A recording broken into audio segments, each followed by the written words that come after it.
Hello दोस्तों, video में आपका स्वागत है। मैं हूं राकेश कुमार और आप देख रहे हैं GIS NCERT। दोस्तों, आज हम हल करने वाले हैं कक्षा 10 के गणित विषय की प्रश्नावली 6.3 के क्वेश्चन नंबर 1 से लेके क्वेश्चन नंबर 6 तक। ठीक है। बाकी इससे पहले जो प्रश्नावली है 6.2 वो मैंने इससे पहले वीडियो में हल करके बताई है। और उसके बाद मैंने एक वीडियो डाली थी 6.3 की थ्योरम्स।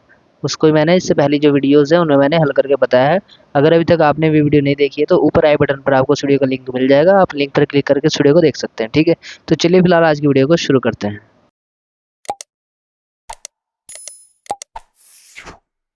ये देखिए, ये है प्रश्नावली का क्वेश्चन नंबर 1 और इसमें कहा गया है बताइए कि आकृति 6.34 में दिए त्रिभुजों के युग्मों में से कौन कौन से युग्म समरूप हैं। उस समरूपता कसौटी को लिखिए जिसका प्रयोग आपने उत्तर देने में किया है, तथा साथ ही समरूप त्रिभुजों को सांकेतिक रूप में व्यक्त कीजिए। ठीक है। तो यहाँ पर हमारे पास आकृतियाँ दी गई हैं।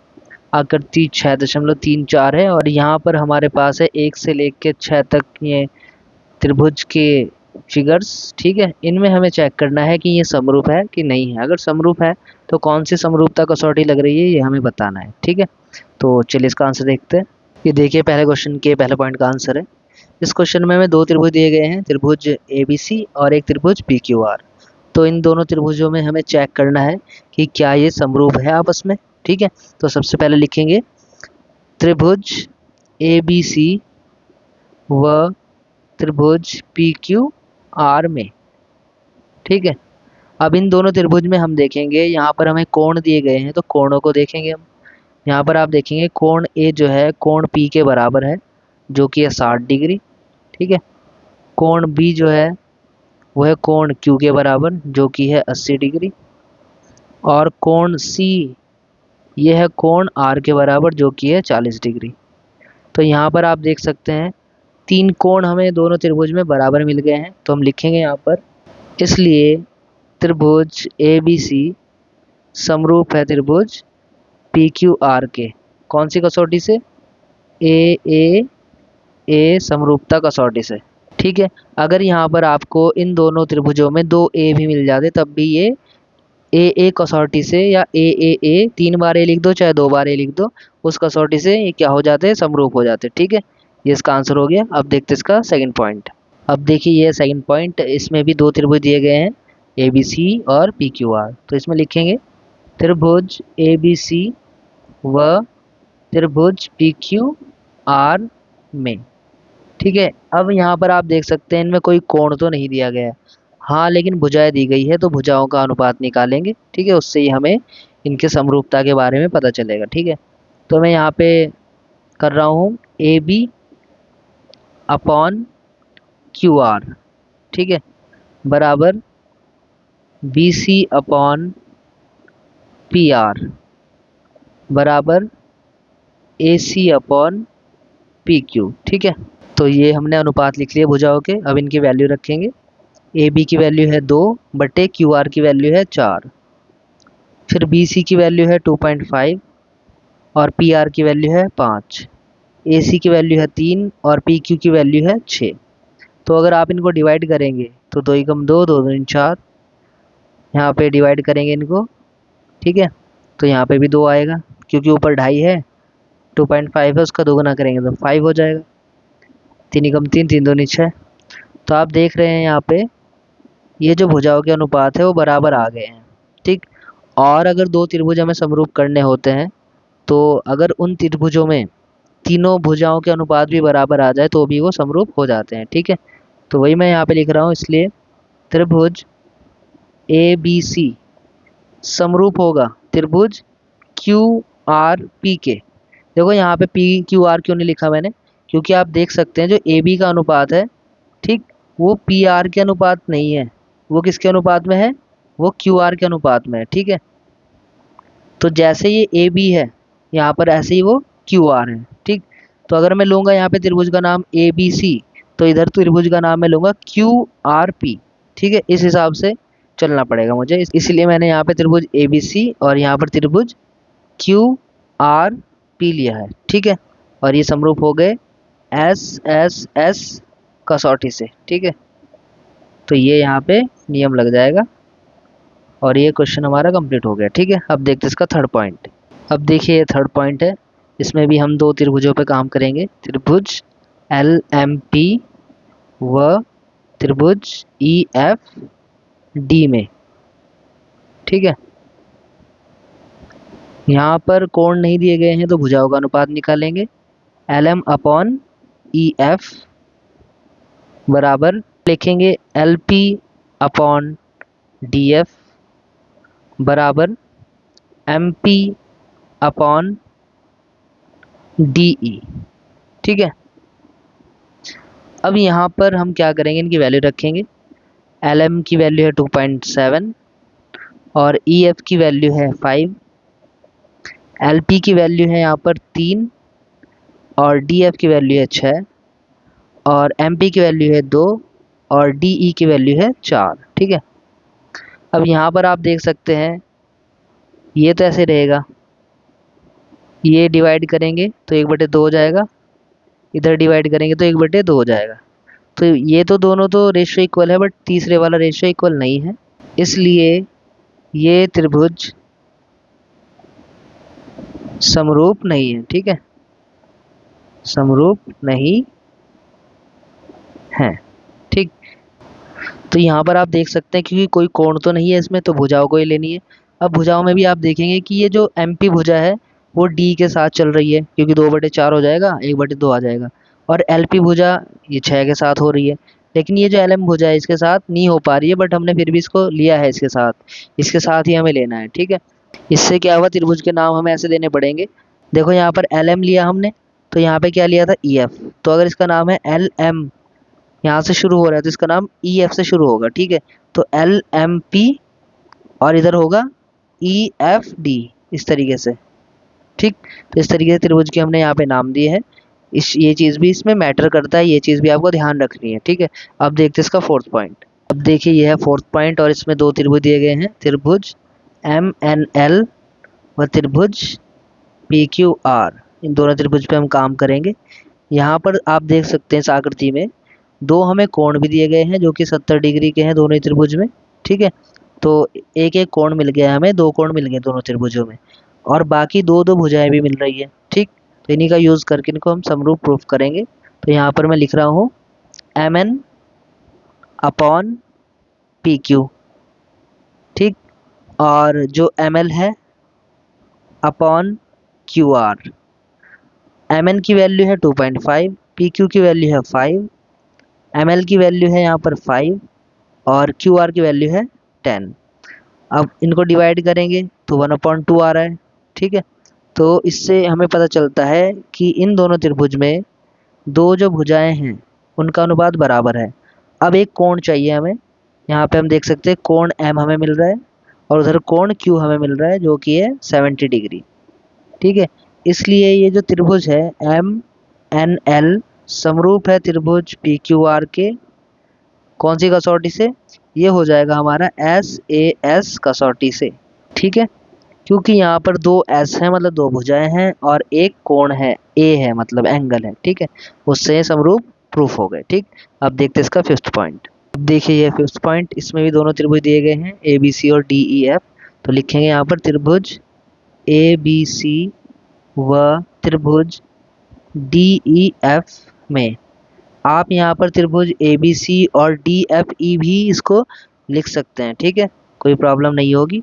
इन दोनों त्रिभुज में भी हमें एक कोण जो कि आप देख सकते हैं 80 डिग्री है, ये दिया गया है, बराबर है ये। तो बाकी दो दो भुजाएं दी गई है, उनका अनुपात हम निकालेंगे और देखेंगे कि वो बराबर है कि नहीं है। ठीक है, तो यहाँ पर ए बी बटे, मैं ए बी के साथ, देखो ए बी की जो वैल्यू है 2.5 है, तो इसको मैं डी एफ के साथ लेके चल रहा हूँ। ठीक है, यानी कि 5 के साथ, वो डिवाइड हो जाएंगे क्योंकि।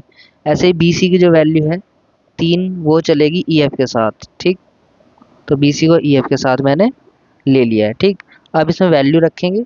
ए बी की वैल्यू है 2.5, डी एफ की वैल्यू है 5, बी सी की वैल्यू है 3 और ई एफ की वैल्यू है 6।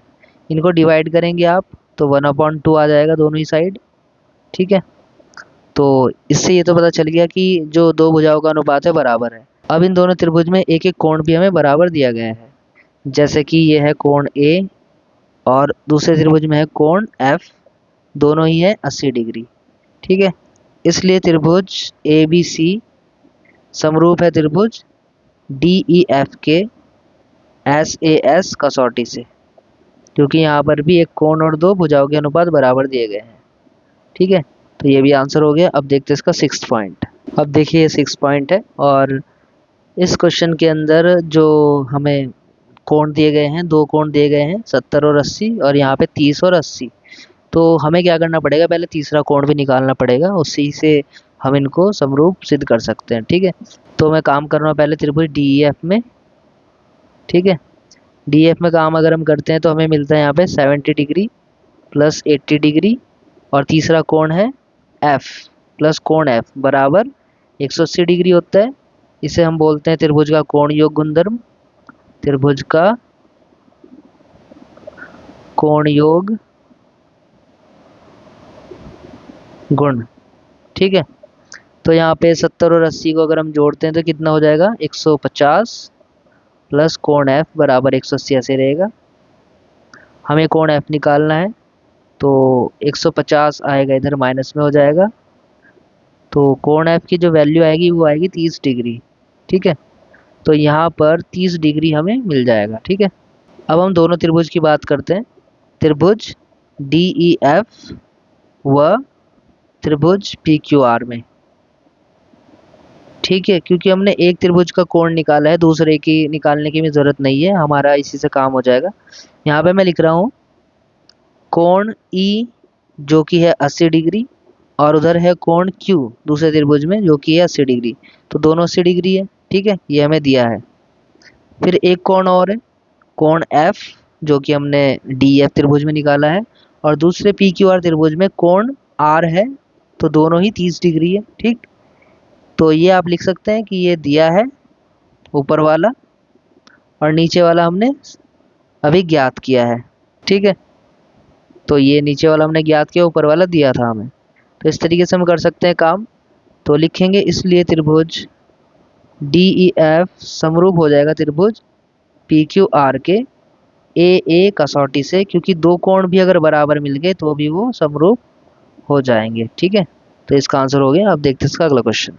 अब देखिए ये है प्रश्नावली का क्वेश्चन नंबर 2, और इसमें कहा गया है आकृति 6.35 में, ये यहाँ पर आप देख सकते हैं, ये आकृति दी गई है। इस आकृति में त्रिभुज ओडीसी समरूप है त्रिभुज ओबीए के, ये बीच में समरूप का निशान है, जो ये एस के जैसा बना रहता है, ये समरूप का निशान है। ठीक है, तो ये दोनों त्रिभुज आपस में समरूप है। कोण बीओसी बराबर है 125 डिग्री। ठीक है, और कोण सीडीओ बराबर है 70 डिग्री। तो हमें कोण डीओसी और कोण डीसीओ और कोण ओएबी ज्ञात करना है। ठीक है, तो जैसा कि आप आकृति में देख सकते हैं, कोण बी ओ सी दिया है 125, क्वेश्चन में भी कहा है, और कोण है सी डी ओ, ये वाला 70 डिग्री है, ये भी कहा गया है। हमें ज्ञात क्या करना है यहाँ पर, डी ओ सी यानी कि ये वाला कोण डी ओ सी। ठीक, और डी सी ओ, डी सी ओ मतलब डी सी ओ, ये वाला कोण, ये वाला कोण, दो कोण हो गए। एक है कोण ओ ए बी जो कि है ओ ए बी, ये वाला कोण। ये तीन कोण हमें ज्ञात करने हैं। ठीक है, तो चलिए इसका आंसर भी देखते हैं। अब देखिए यह दूसरे क्वेश्चन का आंसर है। इसमें हमें आकृति दी गई है, और इसमें दिया है त्रिभुज ओडीसी समरूप है त्रिभुज ओबीए के, यानी कि ये दोनों त्रिभुज हमें समरूप दे दिए गए हैं। ठीक है, इसके अलावा कोण दिया है बीओसी, जैसा कि आप देख सकते हैं बीओसी कोण दिया है 125 डिग्री, और सी डी ओ ये वाला कोण दिया है 70 डिग्री। ठीक है, हमें क्या ज्ञात करना है, हमें बाकी के कोण ज्ञात करने हैं, जिसमें कि डी ओ सी, एक तो ये वाला कोण ज्ञात करना है यहाँ पर डी ओ सी, एक डी सी ओ ये ज्ञात करना है हमें। ठीक है, इसके अलावा ओ ए बी ये वाला कोण ज्ञात करना है। ठीक है, तो उत्पत्ति में सबसे पहले देखिए हम क्या करेंगे, ये एक सीधी रेखा है और यहाँ से एक रेखाखंड ऐसे जा रही है, तो इन दोनों कोणों को हम क्या बोलते हैं, लीनियर पेयर या रैखिक युग्म। इन दोनों का योग 180 डिग्री होगा। ठीक है, तो यही काम इसमें हम करेंगे। कोण डी ओ सी इसको लेंगे, और कोण बी ओ सी, इन दोनों कोणों को हम लेके चलेंगे। लिखूंगा मैं यहाँ पे कोण डी ओ सी प्लस कोण बी ओ सी बराबर 180 डिग्री, और ये हो गया रैखिक युग्म। ठीक, अब यहाँ पर वैल्यू पुट कर देंगे, D O C plus BOC की वैल्यू 125 डिग्री बराबर 180 डिग्री, DOC बराबर 180 डिग्री माइनस 125 डिग्री। इनको आपस में सब्ट्रैक्ट कर लेंगे तो कोण DOC आ जाएगा हमारे पास 55 डिग्री। ठीक है, तो ये DOC तो कोण आ गया हमारे पास। अब हमें ये C वाला निकालना है यानी कि DCO। अब हम काम करेंगे इसी त्रिभुज पर, त्रिभुज OCD या COD पर। ठीक है, तो लिखेंगे त्रिभुज DOC में या COD में, कुछ भी लिख सकते हैं आप। तो इसमें तीनों कोण ले लेंगे, जिसमें कि है हमारा DCO, C वाला कोण ले लिया, COD O वाला कोण ले लिया, और CDO D वाला कोण ले लिया। तीनों का योग 180 डिग्री। इसे हम बोलेंगे त्रिभुज का कोण योग गुणधर्म, कोण योग गुण। ठीक है, इतना लिख रहा हूं मैं, कोण योग गुण। तो इन तीनों कोणों को हमने ले लिया है, तीनों कोणों का योग है 180 डिग्री। अब जो जो चीज़ें दी गई है वो लिखेंगे। DCO हमें नहीं पता है, इसको ऐसे रहने देंगे। COD या DOC अभी हमने निकाला है, O की वैल्यू 55 डिग्री है, वो मैं यहाँ पे लिख रहा हूँ। CDO क्वेश्चन के अंदर दिया गया है 70 डिग्री, वो मैं लिख रहा हूँ, बराबर 180 डिग्री। कोण DCO ऐसे रहेगा, इनको जोड़ लेंगे, ये हो जाएगा 125 डिग्री बराबर 180 डिग्री, ऐसे रहेगा। DCO में निकालना है, 125 उधर जाएगा, 180 के पास माइनस में हो जाएगा। इस तरीके से जो कोण DCO की जो वैल्यू आएगी वो आएगी 55 डिग्री।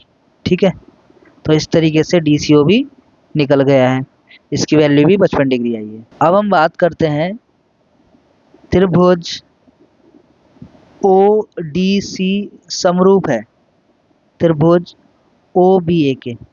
ठीक है, जो ये वाला त्रिभुज है ऊपर वाला, ये नीचे वाला त्रिभुज के समरूप है।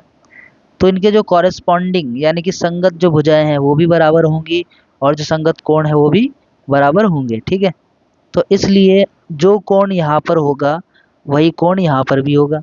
अगर ये कोण 55 डिग्री है यहाँ पर, तो ये भी कितना होगा, 55 डिग्री होगा। ठीक है, तो यही वाला काम मैं यहाँ पे कर रहा हूँ। मैं यहाँ पे लिखूंगा त्रिभुज OAB बराबर हो जाएगा त्रिभुज OCD के। आप देख सकते हैं यहाँ पर त्रिभुज OAB यानी कि ये वाला कोण बराबर हो जाएगा OCD के। तो वही मैंने लिख दिया, जो कि होगा 55 डिग्री, और ये हो जाएगा समरूप त्रिभुजों के संगत कोण। ठीक है, ये बराबर होते हैं, तो ये हो गया। ठीक है, तो इस प्रकार से जो हमारी वैल्यूज थी DOC, DCO और OAB तीनों निकल चुकी है, और ये क्वेश्चन हमारा कंप्लीट हो गया। अब देखते हैं इसका अगला क्वेश्चन। अब देखिए, ये है प्रश्नावली का तीसरा क्वेश्चन, और इसमें कहा गया है समलंब ABCD जिसमें AB समांतर है DC के विकर्ण AC और BD परस्पर बिंदु O पर प्रतिच्छेद करते हैं। दो त्रिभुजों की समरूपता कसौटी का प्रयोग करते हुए दर्शाइए कि OA अपॉन OC और OB अपॉन OD। तो ये चीज़ हमें प्रूफ करनी है। ठीक है, तो चलिए इसका आंसर भी देखते हैं। अब देखिए, ये प्रश्नावली का तीसरा क्वेश्चन है, इसमें एक समलंब दिया गया है, आकृति नहीं दी थी, मैंने खुद बनाई है यहाँ पर। तो समलंब है ABCD, जैसा कि आप आकृति में देख सकते हैं। इसमें जो AB है वो समांतर है CD के, और ये मैंने कुछ कोण के नाम यहाँ पर लिखे हैं। ठीक है, 1 2 3 4। और इसमें कहा है कि जो विकर्ण है इसके AC और BD बिंदुओं पर प्रतिच्छेद करते हैं। हमें प्रूफ करनी है ये चीज़, जैसा कि आप क्वेश्चन में देख सकते हैं। तो सब चीज़ मैंने लिख दिया है, इसमें दिया है, सिद्ध करना है।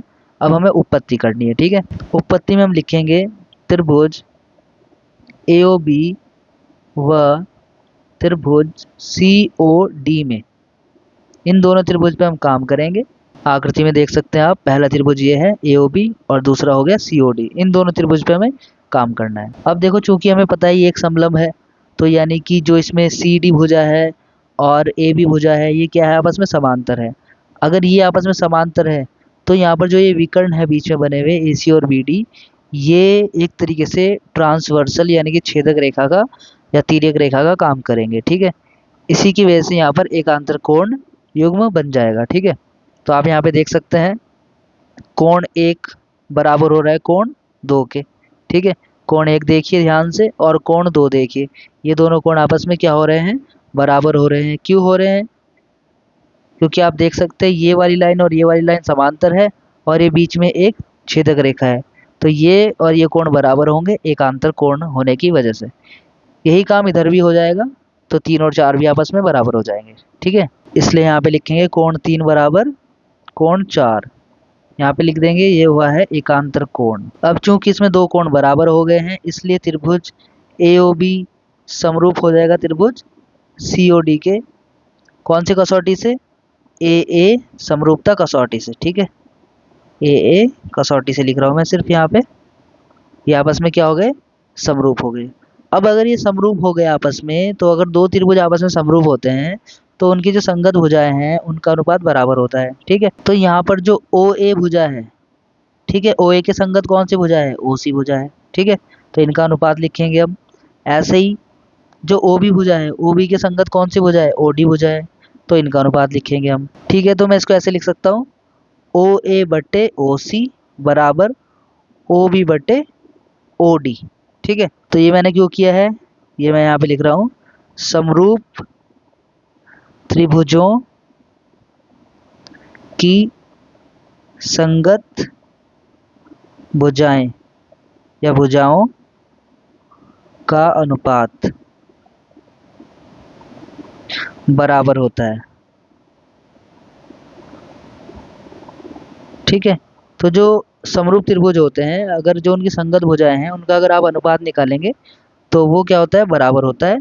और ये क्वेश्चन हमारा कंप्लीट हो गया है। ठीक है, अब देखते हैं इसका नेक्स्ट क्वेश्चन। अब देखिए यह है प्रश्नावली का चौथा क्वेश्चन और इसमें कहा गया है आकृति 6.36 में QR अपॉन QS बराबर QT अपॉन PR तथा कोण 1 बराबर कोण 2 के है, तो दर्शाइए कि त्रिभुज PQS समरूप है त्रिभुज TQR के। ठीक है, ये यहाँ पर इसकी आकृति आप देख सकते हैं 6.36। ठीक, तो चलिए इसका आंसर भी देखते हैं। अब देखिए फोर्थ क्वेश्चन का सॉल्यूशन है। इसमें भी दिया गया है QR अपॉन QS बराबर QT बटे PR और कोण 1 बराबर 2। यहाँ पर आकृति दी गई है, उसमें आप देख सकते हैं। सीधा हमें करना है कि जो त्रिभुज PQS है आकृति में, PQS ये वाला त्रिभुज समरूप है TQR के पूरे त्रिभुज के। ठीक है, तो इसकी उत्पत्ति देखते हैं। उत्पत्ति में सबसे पहले हम देखते हैं जो जो चीज़ें गिवन है। चूंकि हमें पता है कोण 1 बराबर कोण 2 दिया गया है, ये दोनों कोण आपस में बराबर है। ठीक है, तो इसलिए ये दोनों भुजाएं भी आपस में बराबर हो जाएंगी। ठीक है, क्योंकि अगर देखो सम्मुख कोण बराबर है किसी त्रिभुज में, आमने सामने वाले कोण बराबर है, तो इसका मतलब क्या हुआ? ये दोनों भुजा बराबर है, यानी कि ये त्रिभुज एक समद्विबाहु त्रिभुज है, इसलिए इसके जो बराबर भुजाएं हैं उनके सम्मुख कोण बराबर हो गए। ठीक है, तो मैं यहाँ पे लिख रहा हूँ इसलिए PQ बराबर PR, इसलिए PQ और PR बराबर हो गए हैं। Q है, हम लिख सकते हैं यहाँ पे समान कोणों की सम्मुख भुजाएं, क्योंकि बराबर कोण थे उनकी सम्मुख भुजाएं हैं इसलिए में बराबर हो गई है। अब हम बात करते हैं त्रिभुज PQS व त्रिभुज TQR, क्योंकि हमें इन्हीं को प्रूफ करना है तो इन्हीं पे काम करना पड़ेगा। तो मैं यहाँ पे लिखूंगा PQS और TQR में QR अपॉन QS बराबर QT अपॉन PR, तो ये तो हमें दिया है। ठीक है, ये हमने लिख लिया। अब इसको ऐसे लिख सकते हैं QR अपॉन QS तो ऐसे रहेगा, QT भी ऐसे रहेगा और PR को मैं लिख सकता हूँ PQ, है ना। यहाँ से समीकरण 1 इसको बोल सकते हैं, समीकरण 1 से।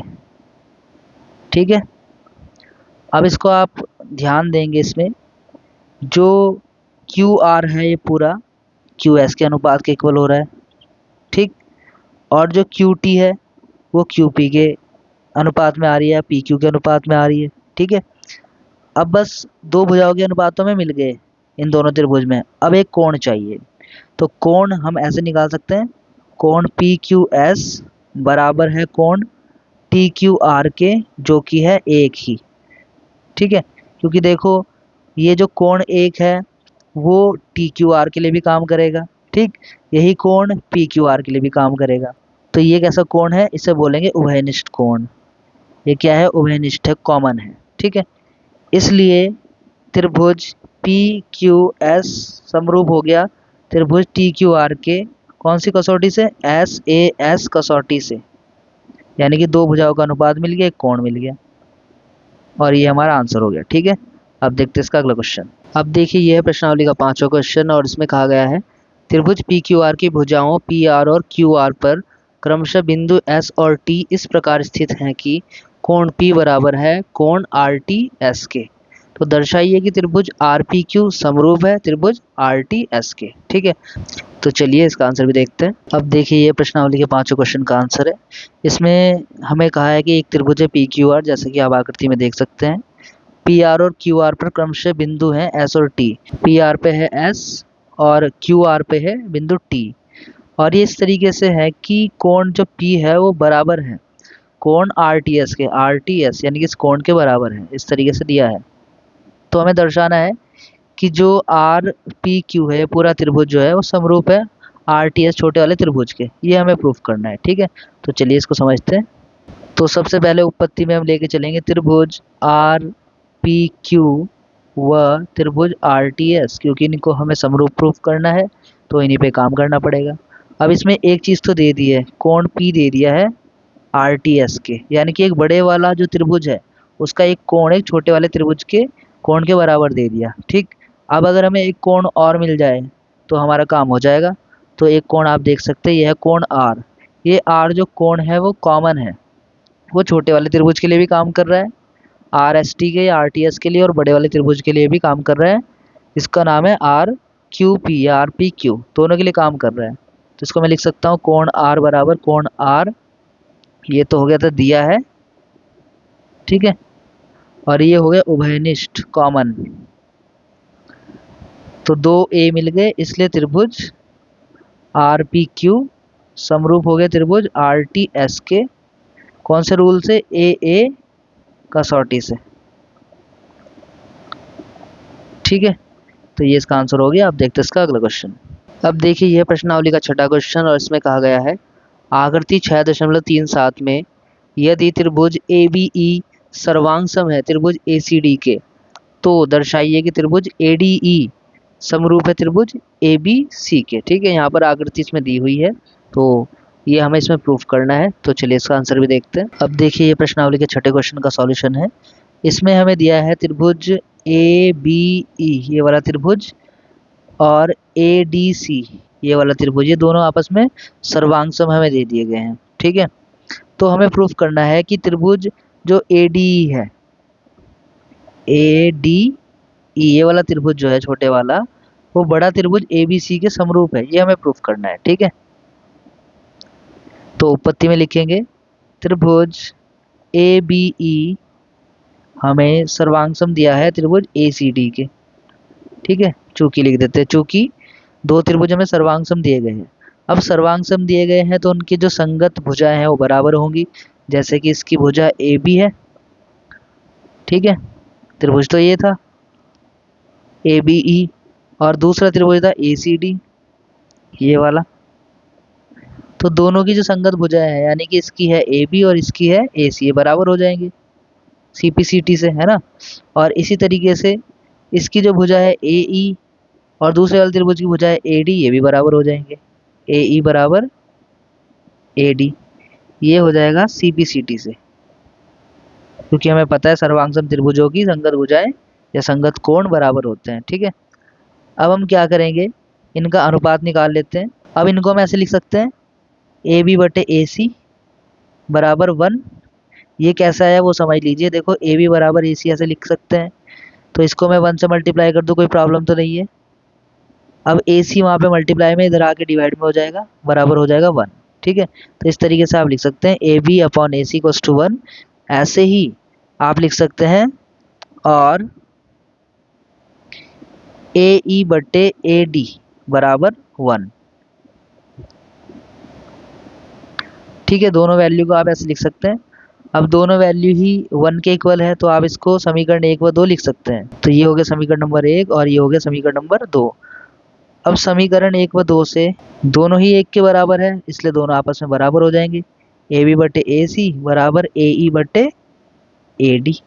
ठीक, अब इसको देखो ऐसे लिख सकते हैं ए बी बटे ए ई और ए सी बटे ए डी, यानी कि जो ये ए ई है उसको मैं ले आया ए सी की जगह पर, ए सी को ले गया ए ई की जगह पर, ऐसे हमने बदल दिया है बस। ठीक है, अब देख सकते हैं आप ए बी का अनुपात निकल रहा है ए के साथ, छोटे वाले त्रिभुज के साथ। ठीक, ऐसे ही ए सी का अनुपात निकल रहा है ए डी के साथ, यानी कि बड़े त्रिभुज की दो भुजाओं का अनुपात छोटी त्रिभुज की दो भुजाओं से निकल रहा है और ये बराबर भी हो रही है। बस एक अब हमें क्या चाहिए, कोण चाहिए। तो कोण आप देख सकते हैं, कोण ए छोटे वाले के लिए भी काम करेगा, कोण ए बड़े वाले त्रिभुज के लिए भी काम करेगा। तो छोटे वाले के लिए हम इसको लिख सकते हैं डी ए ई और बड़े वाले के लिए बी ए सी। तो इसको लिख दूं मैं यहाँ पे, कोण डी ए ई बराबर है कोण बी ए सी के, है ना। ये कॉमन है, उभयनिष्ठ है। तो इससे क्या होगा, अब दोनों त्रिभुज में छोटा त्रिभुज जो है ए डी और बड़ा त्रिभुज जो है ए बी, दोनों त्रिभुजों में दो भुजाओं के अनुपात बराबर है और एक कोण भी दिया गया है। इसलिए त्रिभुज ए डी ई समरूप हो जाएगा त्रिभुज ए बी सी के। कौन सी कसौटी से, एस ए एस कसौटी से। ठीक है, और ये हमारा आंसर हो जाएगा। ठीक है, तो दोस्तों आज की वीडियो बस इतना ही, बाकी के हम क्वेश्चन करेंगे अगली वीडियो में। तब तक के लिए bye, take care, thanks for watching.